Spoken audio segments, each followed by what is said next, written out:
the source code available.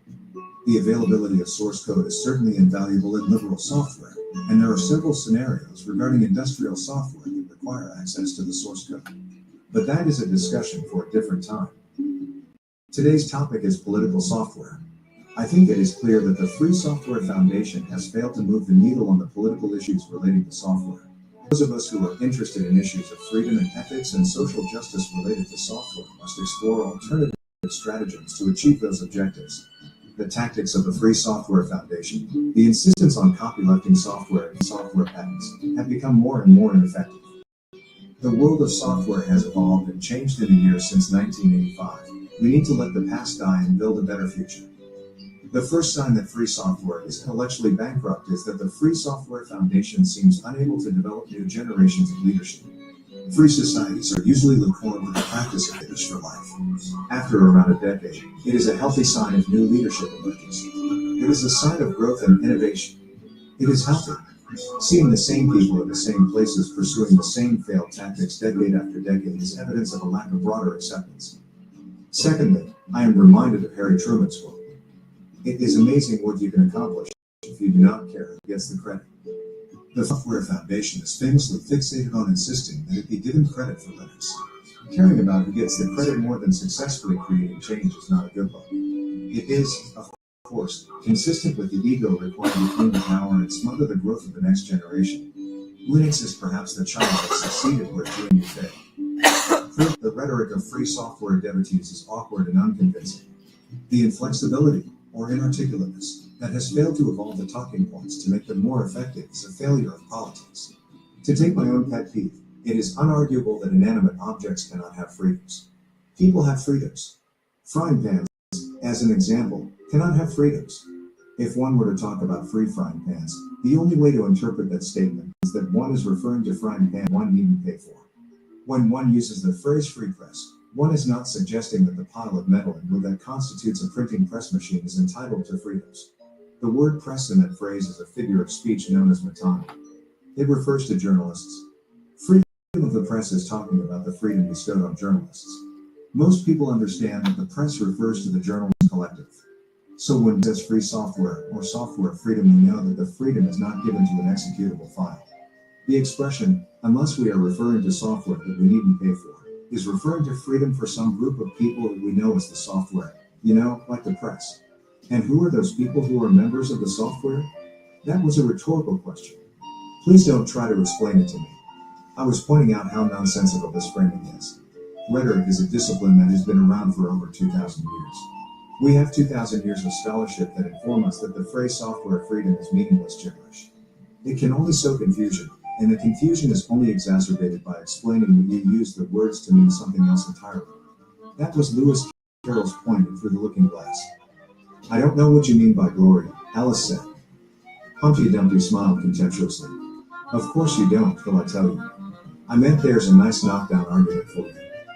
But glory doesn't mean a nice knockdown argument, Alice objected. When I use a word, Humpty Dumpty said, in rather a scornful tone, it means just what I choose it to mean, neither more nor less. The question is, said Alice, whether you can make words mean so many different things. The free software coder is fond of insisting that words mean what they say they mean, and that is a profound misunderstanding of the nature of language. Such linguistic naivete is not an asset in pursuing political goals.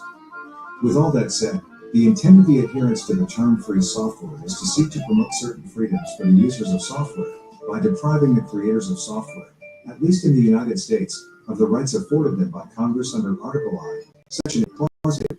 Many programmers are under the impression that software freedom is merely the freedoms of software producers. Nothing could be from the truth. The GNU Manifesto and Free Software Foundation take great pains to explain that their intent is to increase the freedom of computer users at the expense, of course, of software producers. Software is a remnant for software users. The difficulty of freedoms that the Free Software Foundation insists on giving software users are freedoms that most software users do not want, and the freedoms that they wish to restrict for software producers are freedoms that most software producers would rather retain. The so-called free software coterie might make more headway if it took the trouble to find out what freedoms the software A/K/A software users, see how awkward this metonymy is, actually wanted. Instead, they invest most of their energy trying to convince the software which freedoms they ought to want. In that vein, the intent of the programmer who selects the license makes it free software or not. The intent of the user is not considered. If a user uses software with political intent, but it is not licensed in a way that the Free Software Foundation approves of, can the software, meaning the user, be exercising freedom? Prior to 1983, 2 years before the Free Software Foundation was founded, all computers sold by IBM, which in those days meant pretty much all computers.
They wouldn't have to contend with individual local modifications.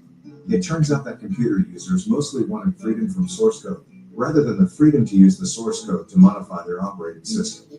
2 years later, the Free Software Foundation was founded to try to force the source code on people who didn't want it. If your counter-argument to that is, but that was the 1980s and the nature of software changed since then, so that situation no longer applies, I have two responses. Firstly, the GNU Manifesto was written in the 1980s, and the nature of software has changed since then, so it no longer applies. Secondly, the largest free software business, Red Hat, has always had freedom from source code as its business model. A business pays Red Hat with the same licensing scheme as they would for any proprietary commercial operating system, in exchange for which Red Hat frees them from the inconvenience of needing to be exposed to the source code. Discussions of free software often start with the origin myth about access to the printer software source code at the MIT AI labs. Being denied the ability to get a notification when the network printer jams is fairly low down on the list of human rights violations. When discussing why free software partisans think software freedom is of any use or interest, the canonical answer is some form of the argument. Fear the bad actor.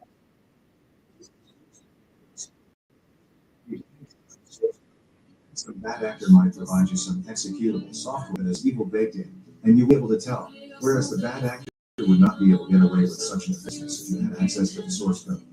As with all conspiracy theories, two things are true. One, if repeated often enough, people will start to believe it. Two, it is nonsense. Free softwareists are right on their fundamental premise. This is a political issue. Protecting myself from bad actors is not my job. It is the government's job.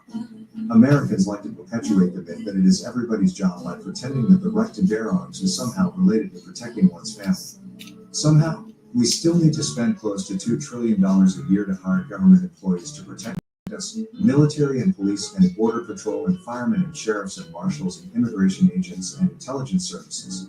If owning a gun were sufficient to protect ourselves, we could save those $2 trillion. But the same people who proudly display the weapons that they own to protect themselves are the first allowed us to insist that we need to spend trillions of dollars on government employed protectors. Free softwareists like to use beer metaphors, free as in beer. Let me suggest that if one were concerned with bad actors, one wouldn't drink purchased beer or free beer. One would brew one's own beer, because bad actors might have poisoned the beer. And one would have to grow one's own hops, as bad actors might have poisoned purchased hops. And what might one use for water to brew the beer? Bad actors might have poisoned the water supply. One would need to dig one's own well, unless, of course, the bad actors had polluted the water table. This way lies temperance. The alternative, of course, is to believe that you safely purchase beer because it is the government's job to keep you safe. There might be government inspectors who inspect breweries. There might be laws against selling poisoned beer, and courts and district attorneys to go after beer poisoners and jails to incarcerate people who poison beer. There might nevertheless occasionally be a tragic instance of beer poisoning, but having a government agency whose job it is to keep the beer supply safe might be more effective than having each household test the beer they purchase to determine if it is safe, with the only punishment for the purveyors of poisoned beer being that some people might notice that the beer was poisoned and organize a boycott. The bad actor conspiracy theorists need to believe that many commercial actors are evil and all government actors are ineffective. And although I believe that there is the occasional evil entrepreneur and the occasional ineffective bureaucrat, in general, we must live our lives as if people are trying to do what they believe to be the right thing. Airplanes won't usually fall out of the sky. Restaurants won't usually serve poison food. Automobiles won't usually explode. Bridges won't usually fall down when we drive over them. Software vendors won't usually be inserting spyware into their wares. Q is not prescient. The evils are likely to be petty, misdemeanors rather than felonies. And on those occasions when bad actors are engaging in nefarious activity, a much better solution than having everybody auditing every line of source code for every bit of software they use is to pass laws criminalizing such behavior and having a government cybercrime division tasked with punishing people who do that. And in this regard, free software is one of the bad actors. In the GPL v3, and it was there in GPL v2 and v1, clauses 15 and 16 are the disclaimer of warranty and the limitation of liability. To be fair, proprietary software licenses have the same clauses, but the free softwares cannot claim the moral high ground here. These licenses assert the software causes any harm, that people who wrote it aren't liable, limitation of liability, and also that the software is completely useless and it would surprise the author if it worked at all. Disclaimer of warranty. Unless required by law. The paragraphs are in all caps to make extra sure you understand that GPL software is guaranteed to be broken by design and that nobody is responsible for the damage it causes. The free software in defense of this it's okay to do evil posture is that since the people writing the software aren't charging money for it, you shouldn't be able to sue them for any evil they might have accidentally baked in. And this is, of course, after arguing that programmers can make money with free software by charging for the labor of writing and packaging and distributing the software, but not for licensing.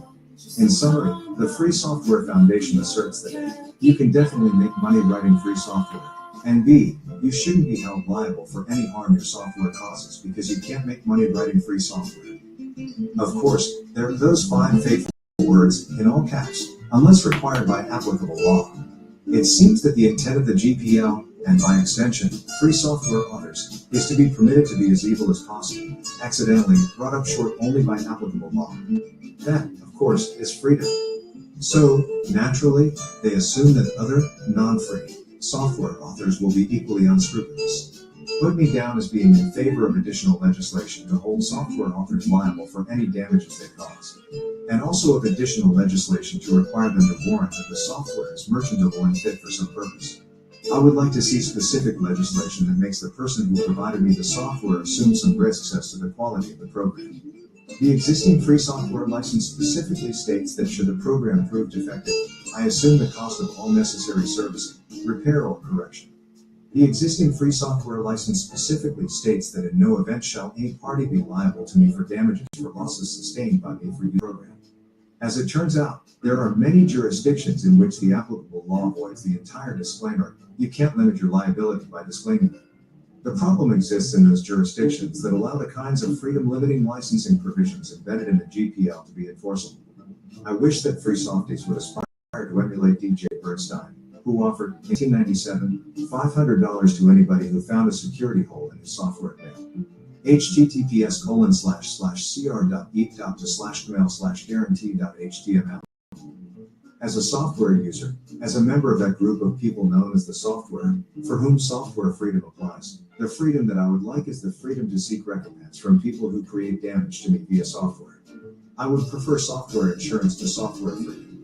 When the GPL was written, when the term free software was coined, software was used for accounting software and text editors and printers.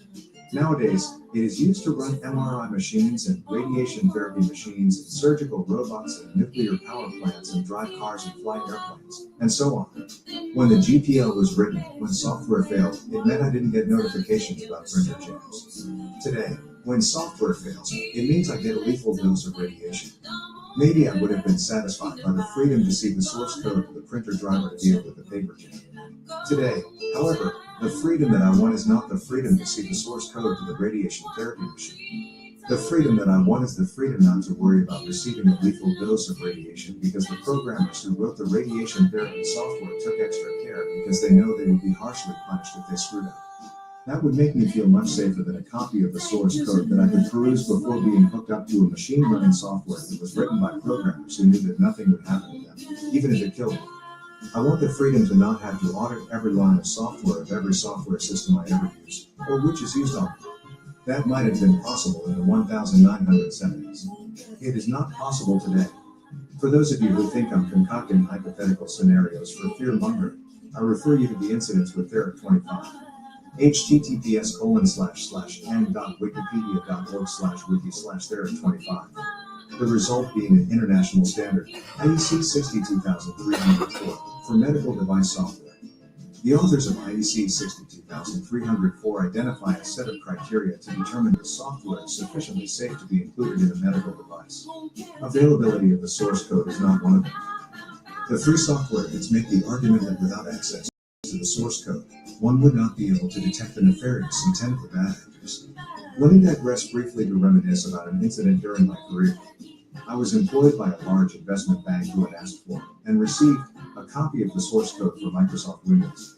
This bank then proceeded to make modifications and compile their own custom version of Microsoft Windows, which they distributed to thousands of employees. Furthermore, we also wrote custom applications which relied on features of this custom version of MS Windows.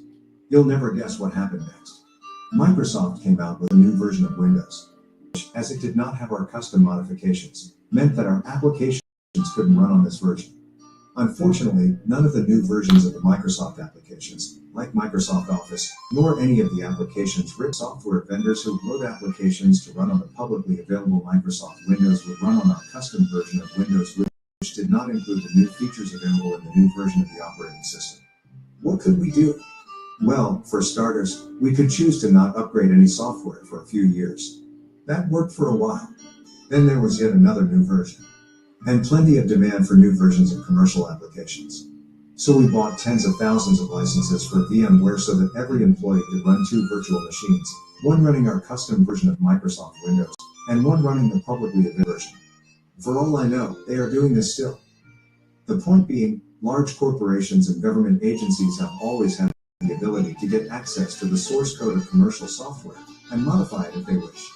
And if they have a good reason, they will do so. But usually, they don't wish to. The GPL, or other such licenses, will only assist in foiling bad actors if the expectation is that individual hobbyists are responsible for regulating cyberspace and preventing cybercrime. The government and regulated utility companies and large corporations do not need special copyright licenses in order to audit proprietary software. They have plenty of existing mechanisms for doing that. After all, it's not as hard as tracking every telephone call on the planet, an activity which you or I might not be able to engage in, but rest assured that it is not as challenging for a certain government agency as it would be for me. And while we're on the subject of preventing bad actors from harming us with software, I read recently that the losses from cybercrime in the US exceeded the losses from all natural disasters combined. That's a worrisome actor situation. And do you know what would make a big difference in that fight? Ubiquitous code signing. And does the Free Software Foundation come down on the side of those in this fight who would deter the batters? No, they do not. The unimpeded access to source code and running software, like the unimpeded access to unregulated assault rifles, is more important than the peace of mind which comes from reducing the threat of criminals breaking into your computer or shooting up your school. Next point. I've lost track of the numbers. Why does copywriting software provide more freedom than software? The stated intent of Article I, Section 8, Clause 8 of the United States Constitution is to promote the progress of science and useful arts by striking a bargain. Inventors would document their inventions in exchange for an exclusive right for a limited time. That limited time for copyright is the remaining life of the author plus 70 years. That limited time for patents is 20 years. It seems to me that there is more freedom sooner with a patent than a copyright. If we eliminated the ability to copyright software, we could have more software in the public domain sooner. That sounds like increasing freedom. There is a fruitful area for proposing legislation to advance things on this front. Software patents could be of shorter duration. Software patents might require the source code to be part of the filing, which, not incidentally, provides the same bad actor protection as the GPL. Then the government would be enforcing universal access to the source code, as opposed to now, where that function falls to a subsidiary of Microsoft, GitHub. If there is a political dimension to software, then the mechanisms to enforce that freedom properly belong to government, not multinational corporations.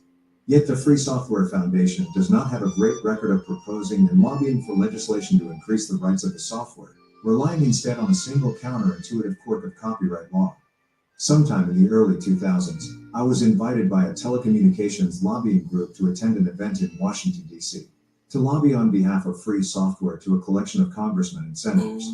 I remember the event because it was there that I met Bruce Muldoon, who was the most interesting free software advocate, and Joe Biden, who was the most interesting politician.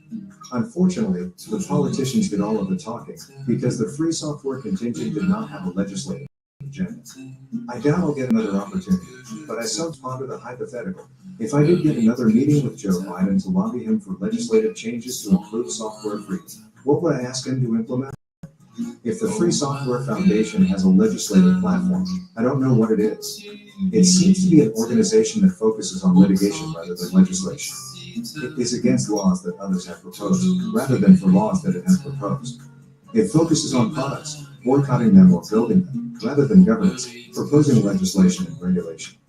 The Free Software Foundation seems to be a collection of programmers who want to write software, talk about software, and boycott software. It seems to be uninterested in proposing political solutions to issues about, but willing to attack proposals that others have made that it disagrees with.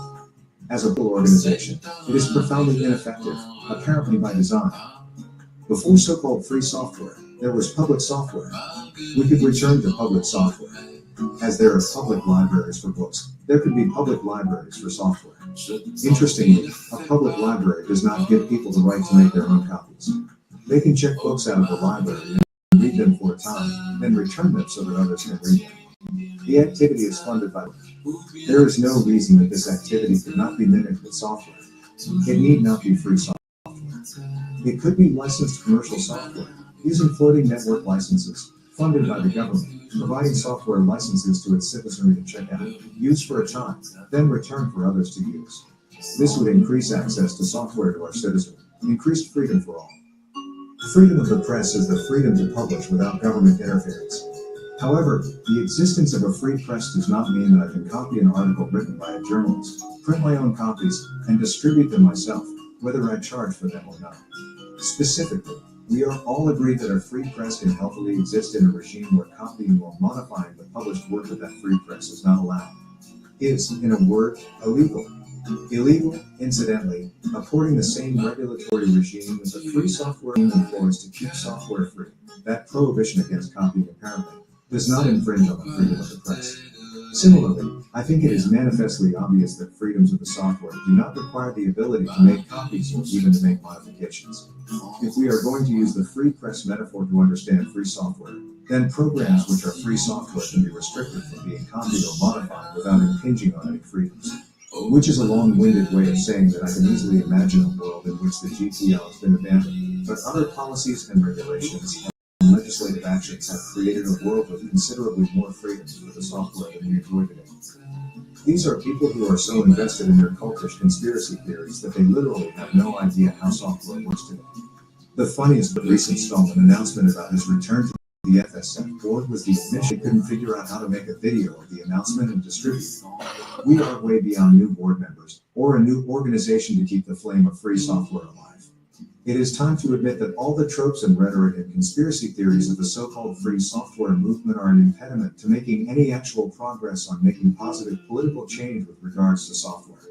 I believe firmly that we need to have better engagement from government to improve the positive impact that software can make on society. Regulations and legislation and governmental programs and non-governmental organizations need to keep pace with the evolving nature of software. I also firmly believe that so-called free software is the greatest impediment to making real progress on any of these fronts. The free software clique is rooted in the deep past and committed to endlessly rehashing the software controversies of the 1980s, when mainframes were battling with mini-computers for supremacy. The leadership is morally and intellectually bankrupt. The organization is morally and intellectually bankrupt. The movement is morally and intellectually bankrupt. It was an idea that had resonance and a potential future in the 1990s. Back then, I was a believer. That time is past. Let the past die. Kill it if you have to. That's the only way to become what we aspire to be. A society with a rational governance framework for software and its effects. I'm willing to support a public software foundation that advocates for that. In the future, should I use the phrase free software, I will be talking about software that I don't have to pay for. Otherwise, I'll be talking about digital autonomy, or open source software, or liberal software, or, as most publications have been doing for the last few decades, liberally licensed software. It's from the Latin libre, referring to freedom, or perhaps from the Latin liber, meaning book, a metonym for education.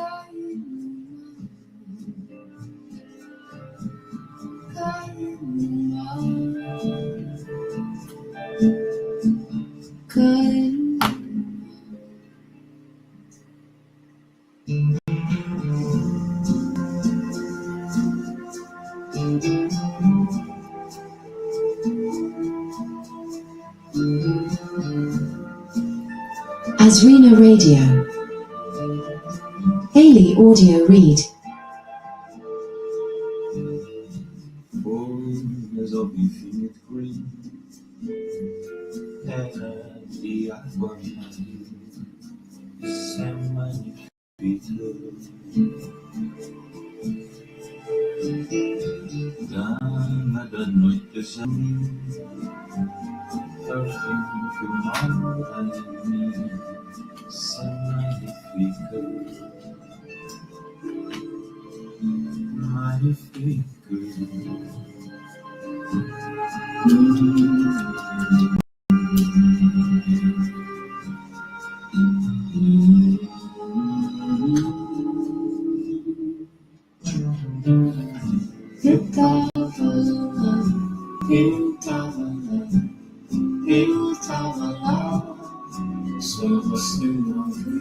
Asrina Radio.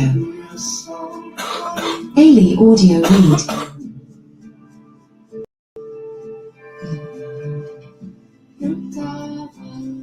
The perversions of M. Foucault. Since it is difficult, or rather impossible, to represent a man's life as entirely spotless and free from blame, we should use the best chapters in it to build up the most complete picture and regard this as the true likeness. Any errors or crimes, on the other hand, which may tarnish a man's career and may have been committed out of passion or political necessity, we should regard rather as a lapse from a particular virtue than as the products of some innate vice.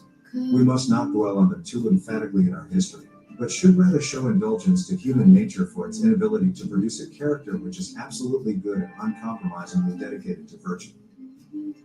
Plutarch and the Life of Simon. I am no doubt not the only one who writes in order to have no face.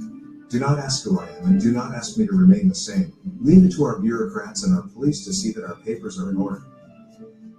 Michel Foucault, The Archaeology of Knowledge. Looking back on our arrogantly skeptical age, future historians are likely to regard the rebirth of hagiography in the 1980s and 1990s with bemused curiosity. For one thing, these decades witnessed a notable dearth of likely hagioi or saints available for the honor of such commemoration. Then, too, the debunking temper of our times is ill-suited, or so one would have thought, to the task of adulation. Yet James Miller's ambitious new biography of the French historian and philosopher Michel Foucault, née Paul Michel, after his father, demonstrates that the will to idolize can triumph over many obstacles. Foucault, who died of AIDS in June 1984 at the age of 57, has long been a darling of the same super chic academic crowd that fell for deconstruction, Jacques Derrida, and other aging French imports. But where the deconstructionists specialize in the idea that language refers only to itself, il n'y a pas de or text, in Derrida's now famous phrase, Foucault's focus was power. He came bearing the bad news in bad prose that every institution, no matter how benign it seems, is really a scene of unspeakable domination and subjugation, that efforts at enlightened reform, of asylums, of prisons, of society at large, have been little more than alibis for extending state power, that human relationships are, underneath it all, deadly struggle mastery, that truth itself is merely a coefficient of coercion. Is it surprising? Foucault asked in Surveiller et Punir, English translation, Discipline and Punish, 1977, that prisons resemble factories, schools, barracks, hospitals, which all resemble prisons? Such interrogations were a terrific hit in the graduate seminar, of course. And Miller may well be right in claiming that by the time of his death, Foucault was perhaps the single most famous intellectual in the world, famous, at least, in American universities, where hermetic arguments about sex and power are pursued with recklessness by the hirsute and untidy. In all this, Foucault resembled his more talented rival and fellow left-wing activist, Jean-Paul Sartre, whose stunning career Foucault did everything he could to emulate, beginning with a stint in the French Communist Party in the early 1950s. He never quite managed it. He never wrote anything as original or philosophically significant as Being and Nothingness, never had the public authority that Sartre, alas, enjoyed in the post-war years. Yet he had eminent and devoted cheerleaders, including such well-known figures as the historian Paul Vane, his colleague at the Collège de France, who declared Foucault the most important event in the thought of our century. The will to idolize can triumph over many obstacles. Be that as it may, he remains an unlikely candidate for canonization. But the very title of this new biography, The Passion of Michel Foucault, puts readers on notice that, in Mr. Miller's opinion, anyway, his subject presents us with a life of such exemplary, self-sacrificing virtue that in comparison with the Passion of Jesus Christ. Nor is the reference to the Passion adventitious. Miller makes the connection explicit. The eager reception of the Passion of Michel Foucault suggests that Mr. Miller, a prolific cultural journalist who teaches at the New School for Social Research, is not alone in his estimation. To be sure, there have been a few dissenting voices, mostly from academic homosexual activists who feel that Mr. Miller was insufficiently reverential. But most critics, including such luminaries as Alexander Nahamas, Richard Rorty, and Alistair McIntyre, have been falling over themselves to express their admiration and gratitude for Mr. Miller's performance. What is novel about that performance is Miller's neglect of Plutarch's admonition, quoted above, that one ought to concentrate on the best chapters of a life and cover no crimes or errors when writing about a great man. While this might be questionable advice for a biographer, for a hagiographer it would seem to be indispensable. Not that anyone familiar with the outlines of Foucault's life is likely to think him an angel. Miller describes him as a new type of intellectual, modest and without mystifying pretense. But this is at best disingenuous. True, Foucault occasionally indulged in some ritualistic false modesty before delivering a lecture or when disparaging earlier work in favor of his present enterprises. But as the French journalist Didier Eribon has shown in an earlier biography, and as Miller unwittingly shows in his own, arrogance and mystification were two hallmarks of Foucault's character and writing. Eribon notes that at school, where Goya's horrific etchings of the victims of war decorated his walls, Foucault was almost universally detested. Schoolmates remember him as brilliant, but also aloof, sarcastic, and cruel. He several times attempted, and more often threatened, suicide. Self-destruction, in fact, was another of Foucault's obsessions, and Miller is right to underscore Foucault's fascination with death. In this, as in so much else, he followed the lead of the Marquis de Sade, who had long been one of his prime intellectual and moral heroes. Though, as Miller notes, Foucault felt that Sade had not gone far enough, since, unaccountably, he continued to see the body as strongly organic. Foucault came to enjoy imagining suicide festivals or orgies in which sex and death would mingle in the ultimate anonymous encounter. Those planning suicide, he mused, could look for partners without names, for occasions to die liberated from every identity. Miller describes Foucault as one of the representative men and outstanding thinkers of the 20th century. But his great innovation in this book is to seize what was most vicious and perverted about Foucault, his addiction to sadomasochistic sexual practices, and to glorify it as a courageous new form of virtue, a specifically philosophical virtue. Moreover, note well, Miller does not attempt to excuse or condone or tolerate Foucault's vices. He does not, for instance, claim that they were the human, all too human foibles of a man who was nevertheless a great thinker. Such attitudes, after all, carry an implied criticism. We excuse only what requires exculpation. We tolerate only what makes demands upon our patience or broad-mindedness. What we fully approve of we certify and celebrate, and celebration of Foucault and all he stood for is at the top of Miller's agenda in this book. Week in Culture. Recommendations from the editors of the New Criterion, delivered directly to your inbox. Mr. Miller claims that Foucault's penchant for sadomasochistic sex was itself an indication of admirable ethical adventurousness. Indeed, in his view, we should be grateful to Foucault for his pioneering exploration of hitherto forbidden forms of pleasure and consciousness. In his preface, Miller suggests that Foucault, in his radical approach to the body's pleasures, was in fact a kind of visionary, and that in the future, once the threat of AIDS has receded, men and women, both straight and gay, will renew, without shame or fear, the kind of corporeal experimentation that formed an integral part of his own philosophical quest. In other words, Miller attempts to enroll in the ranks of virtue behavior attitudes that until 15 minutes ago were universally condemned as pathological. Many of his critics have cheerfully followed suit. For example, the prominent Nietzsche scholar Alexander Nahamas, in the course of his long and fulsome review of Miller's book for the New Republic, readily agrees that sadomasochism was a kind of blessing in Foucault's life. It provided the occasion to experience relations of power as a source of delight. Consequently, Nahamas concludes, Foucault extended the limits of what could count as an admirable human life. Again, Isabel, head of the Department of Foreign Languages and Literatures at MIT, assures readers in a front-page review for the New York Times Book Review that Foucault expanded modern knowledge in profoundly important and original ways. She then commends Miller for dismissing cliché-ridden concepts about certain specific erotic practices, and for offering a clear, non-judgmental, even supportive, analysis of the tools and techniques of what he considers a mutually consensual theater of cruelty. A great deal is said about this effort to welcome sadomasochism as a bracing new lifestyle option. Above all, perhaps, it demonstrates the kind of spiritual and intellectual wreckage that can result, even now, and even for the most educated minds, from the afterwash of the radicalism of the 1960s. Make no mistake, behind Professor de Cordoban's anodyne commendation of a non-judgmental approach to human sexuality and Miller's dream of corporeal experimentation that proceeds without shame and fear stands the vision of polymorphous emancipation that helped turn the 1960s into the moral and political debacle it was.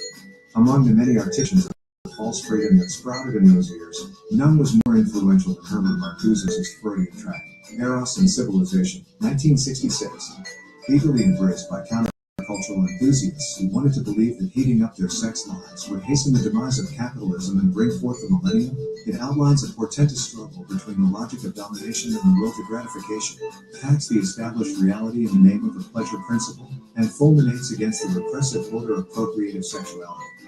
Very Foucauldian, all that, as indeed is Marcuse's splendid idea of repressive tolerance, which holds that what is proclaimed and practiced as tolerance today. Marcuse was writing in 1965 and had in mind such institutions as freedom of speech and freedom of assembly, is in many of its most effective manifestations serving the cause of oppression. In plain Orwellian language, freedom is tyranny, tyranny is freedom. The aroma of such 60s radicalism pervades Mr. Miller's book and everywhere undergirds his sympathy for Foucault. With this in view, it seems only natural that among Miller's other credits are the Rolling Stone Illustrated History of Rock and Roll, which he edited, and Democracies in the Streets, From Port Huron to the Siege of Chicago, 1987. I am unfamiliar with the former work, but Democracies in the Streets is a straight key into the New Left and its collective dream of participatory democracy.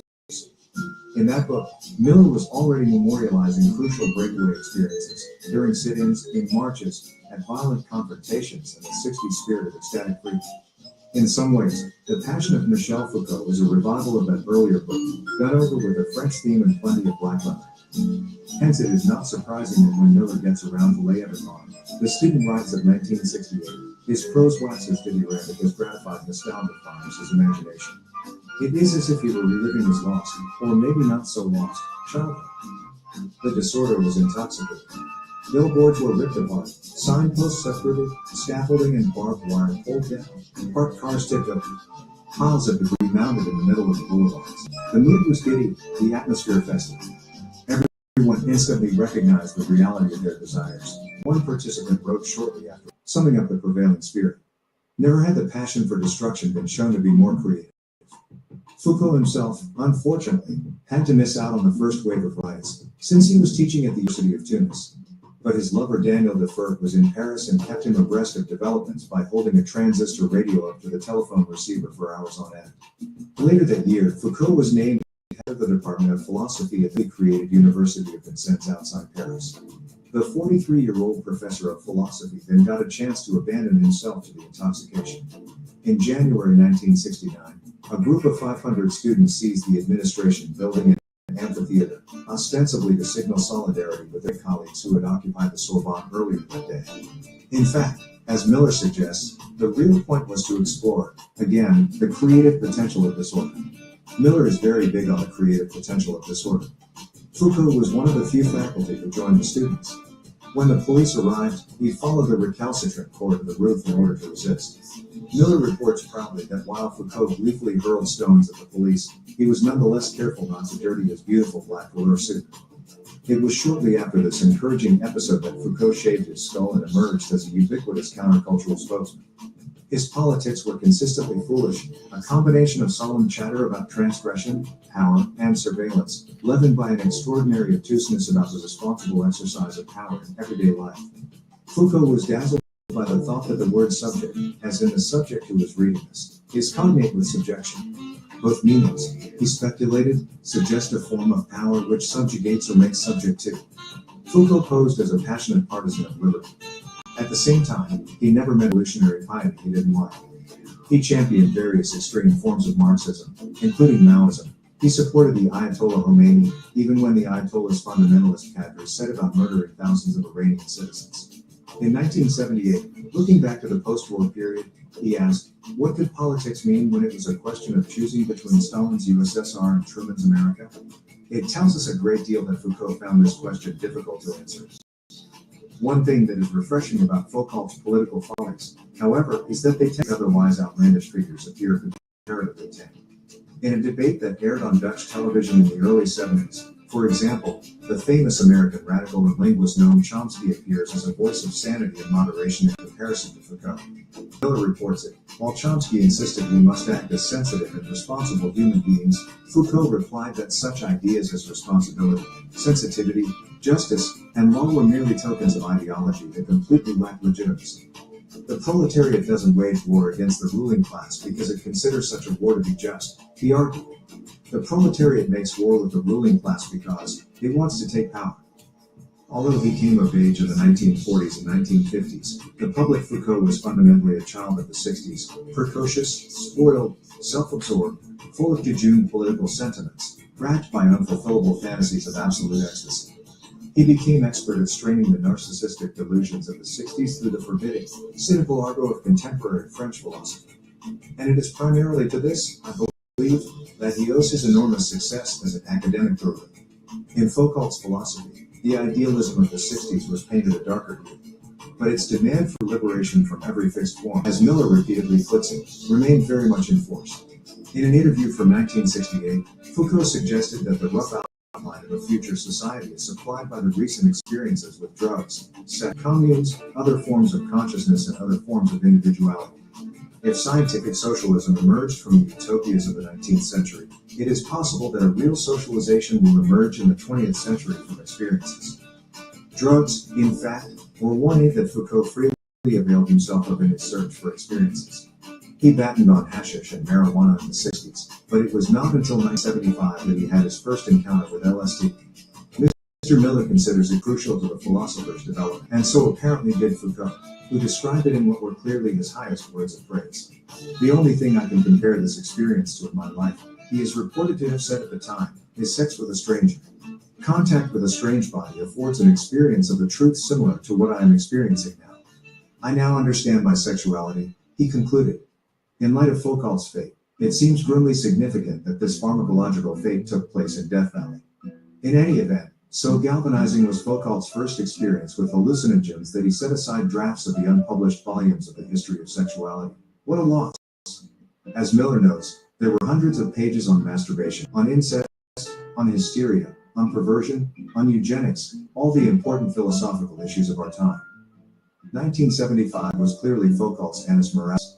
It marked not only his introduction to the pleasures of LSD, but also his first visit to California's Bay Area and introduction to San Francisco's burgeoning sadomasochistic subculture. Foucault had experimented with S&M before. Indeed, his proclivities in this matter cost him his relationship with the composer Gene Barriquet.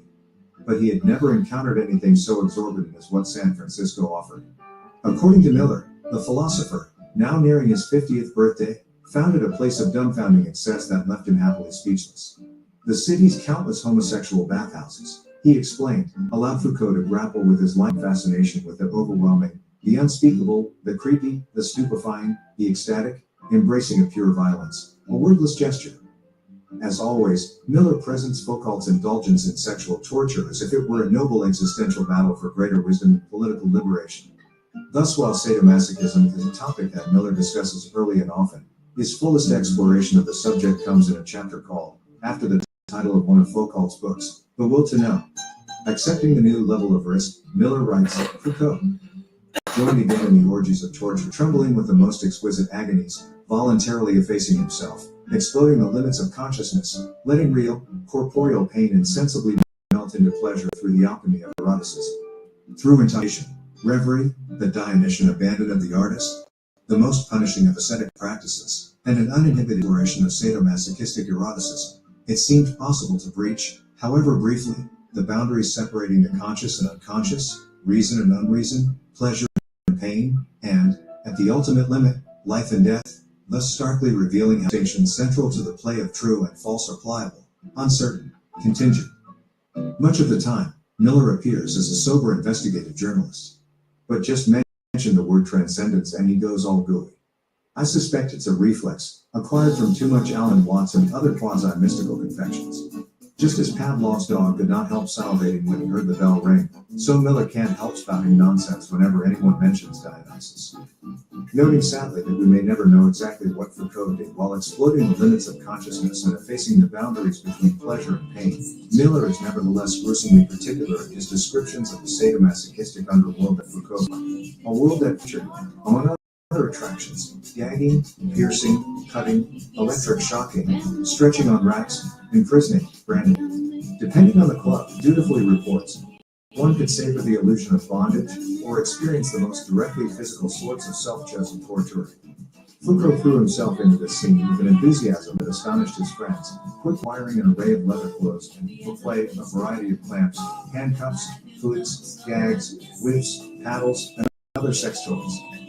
Arrogance and mystification were two hallmarks of Foucault's character and writing. Mr. Miller's disgust of sadomasochism is certainly grotesque. It is also comical at times. Despite everything, Miller is a careful and diligent scholar, and so he feels obliged to supply readers with a full list of sources. In his compendious notes, he informs us that his discussion is based on such works as the Catacombs, A Temple of the Buckle, Urban Originals, A Celebration of Leather Sexuality, and a new Leatherman's Workbook, Photo-Illustrated Guide to SM Sex Devices. For the techniques of gay SM in these years, he explains, I have relied on Larry Townsend, the Leatherman's Handbook alone. It's the deadpan delivery that this unintended comedy aside. However, Miller's whole depiction of sadomasochism is a maze of contradictions, veering wildly between the worst sort of pop psychobabble and pompous philosophical sermonizing. Addicted to countercultural platitudes about sexual liberation and psychic emancipation, he can't understand why SM is still one of the most widely stigmatized of sexual practices. Still, after all these years, on the one hand, to help overcome this stigma, he is desperate to detoxify it, to make the perversion seem generally benign and normal. On the other hand, he also feels constrained to present the practice of sexual torture as something grave, exploratory, and challenging. The whips and chains are really just props. The encounters are consensual. The pain is often mild.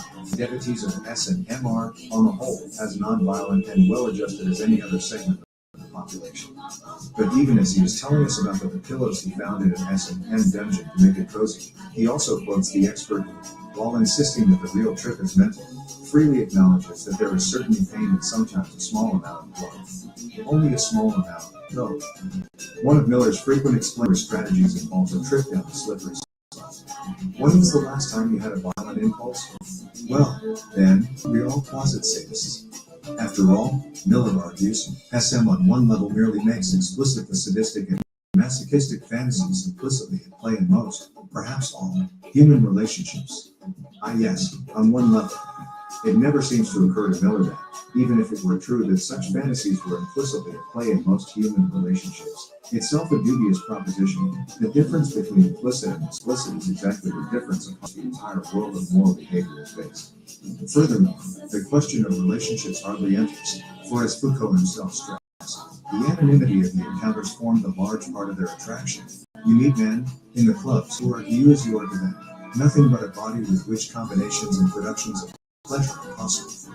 You cease to be imprisoned in your own face, in your own past, in your own identity. Even Miller recognizes, though he doesn't come right out and say it, that at the center of Foucault's sexual obsessions was not the longing for philosophical insight, but the longing for oblivion. Complete total pleasure, Foucault correctly observed, is related to death. The unhappy irony is that this apostle of sex and hedonism should have wound up, like the Marquis de Sade before him, exiling pleasure from sex. In one of the innumerable interviews that he gave in later years, Foucault praised sadomasochism as a creative enterprise, which has as one of its main features what I call the desexualization of pleasure.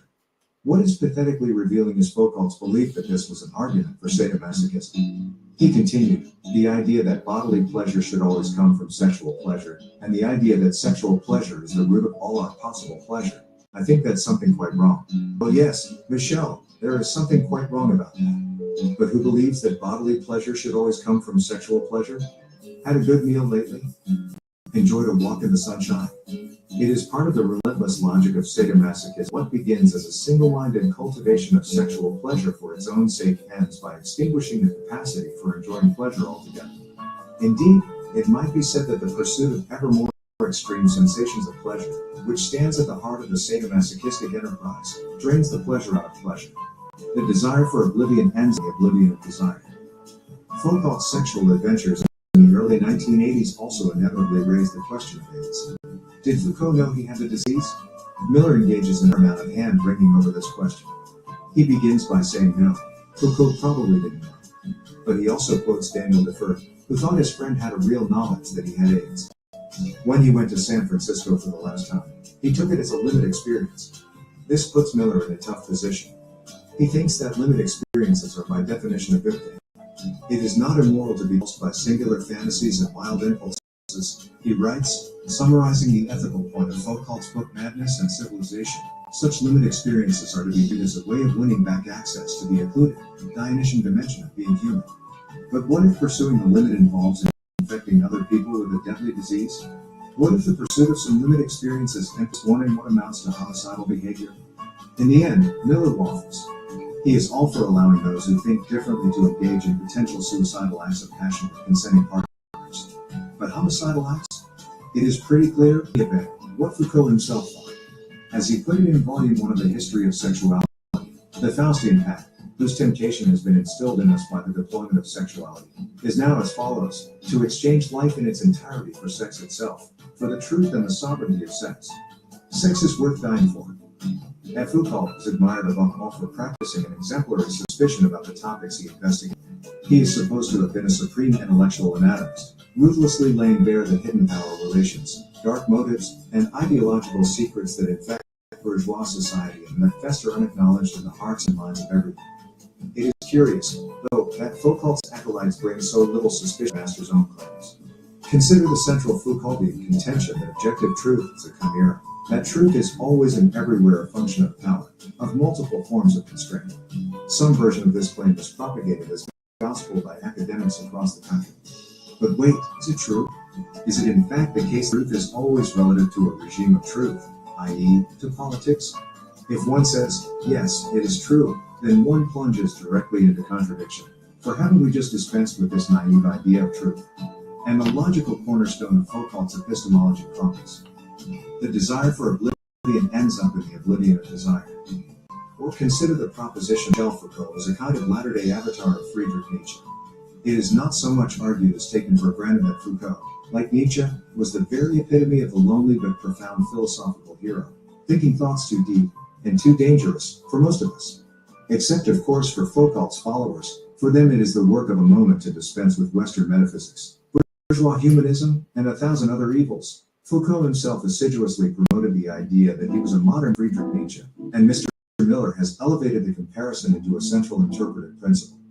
In his preface, he announces that his book is not so much a biography as an account of one man's lifelong struggle to honor Nietzsche's gnomic injunction, to become what one is. Never mind that 30 pages later we find Foucault insisting that one writes to become someone other than who one is. The whole industry thrives on such paradoxes.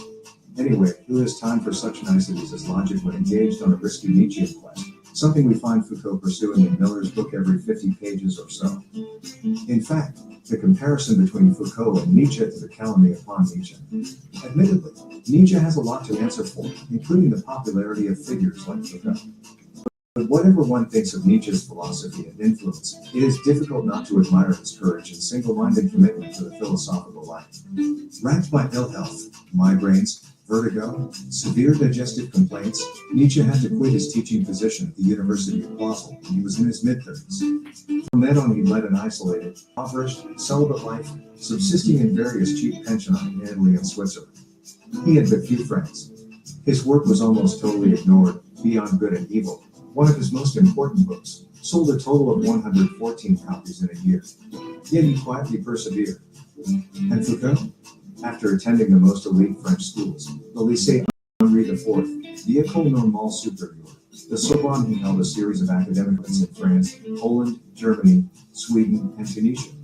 The jobs were low-paying, but the budding philosopher was aided in his program of resistance by generous subsidies from his parents. In the 1950s, when he was a lowly instructor at the University of Uppsala, he acquired what Didier Eribon calls a magnificent beige Jaguar.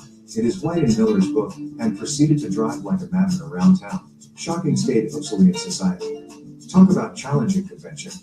Eribon reminds us, too, that Foucault was an accomplished academic politician, adept at securing preferment for himself and his friends. This is not to say that he concealed his contempt for narrow, bourgeois scruples. However, attempting suicide and hurling stones at the police were hardly his only efforts to transgress accepted academic protocol. While teaching at Clermont-Ferrand in the early 1960s, for example, he gave an assistantship to his lover, Daniel Defer. In response to a faculty council query about he had appointed Defer rather than another applicant, a woman who was older and better qualified, he replied, "Because we don't like old maids here."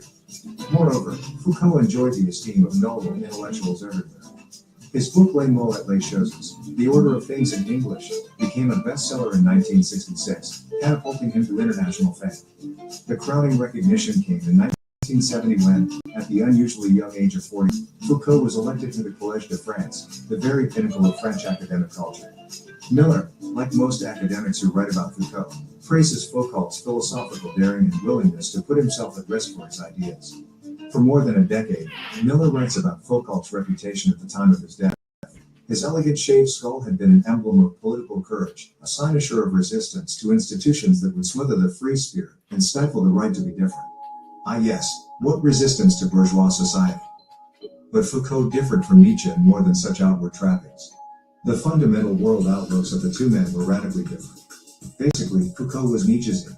He adopted some of Nietzsche's rhetoric about power and imitated some of his verbal histrionics. But he never achieved anything like Nietzsche's insight or originality. Nietzsche may have been seriously wrong in his understanding of modernity. He may have mistaken one part of the story, the rise of secularism, for the whole tale, but few men have struggled as honestly with the problem of nihilism as he did. Foucault simply flirted with nihilism as one more experience. Miller is right to emphasize the importance of experience, especially extreme or limited experience, in Foucault's life and work. He is wrong to think that this was a virtue. Foucault was addicted to extremity. He epitomized to perfection a certain type of decadent romantic, a type that Nietzsche warned against when he spoke of those who suffer from the impoverishment of life and seek rest, stillness, calm seas, redemption from themselves through art and knowledge, or intoxication, convulsions, anesthesia, and madness. Foucault's insatiable craving for new, ever more thrilling experiences was a sign of weakness, not daring. Here, too, Nietzsche is a far better guide than Foucault. All men now live through too much and think through too little, Nietzsche wrote in 1880. They suffer at the same time from hunger and from colic, and therefore become thinner and thinner, no matter how much they eat. Whoever says now, "I have not lived through anything," is an ass. Few men have struggled as honestly with the problem of nihilism as Nietzsche. Foucault simply flirted with nihilism as one more experience. M.R. Miller is not entirely uncritical. About Madness and Civilization, English translation, 1971, for example, he acknowledges that the author's own convictions are insinuated more than argued. About The Order of Things, he points out that the writing is awkward, disjointed, elliptical to a fault. But such local criticisms do not go nearly far enough. At the beginning of his book, Miller mentions in passing J.G. Merquior's incisive critical study, Foucault, 1985. Readers acquainted with that book know that Merquior, who is identified as a Brazilian diplomat who studied with Ernest Gellner, has politely but definitively exploded almost every significant claim that Foucault made. Merquior typically begins each chapter with a ritual nod to Foucault's brilliance. He then proceeds to show that his arts rest on shoddy, if extensive, scholarship, distorted history, and untenable generalizations. Whatever new perspectives Foucault's work may have opened up, Merquior concludes, its conceptual muddles and explanatory weaknesses more than outweigh its real contribution. The truth is, Foucault specialized in providing obfuscating answers to pseudo-problems. We have had sexuality since the 18th century, and sex since the 19th. He writes in the history of sexuality. What we had before there was no doubt flesh. Yes, and sexual intercourse was invented in 1963, as Philip Larkin memorably put it. Foucault once described his writing as a labyrinth. He was right. The question is, why should we wish to enter it? It may be the case that, as Miller insists, Foucault's writing expresses a powerful desire to realize a certain form of life. But is it a desirable form of life? Foucault's personal perversions involved him in private traction. The celebration of his intellectual perversions by academics continues to be a public scandal. The career of this representative man of the 20th century really represents one of the biggest con jobs in recent intellectual history. A message from the editors as a reader of our effort. You have stood with us on the front lines in the battle for culture. Learn how your support contributes to our continued defense of truth. Yes, I will support your endeavors.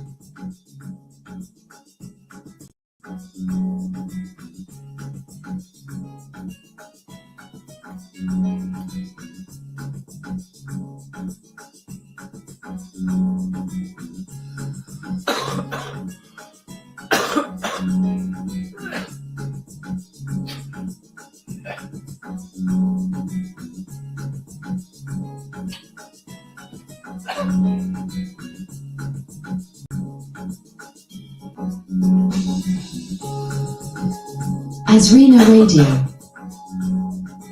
Bailey Audio Read.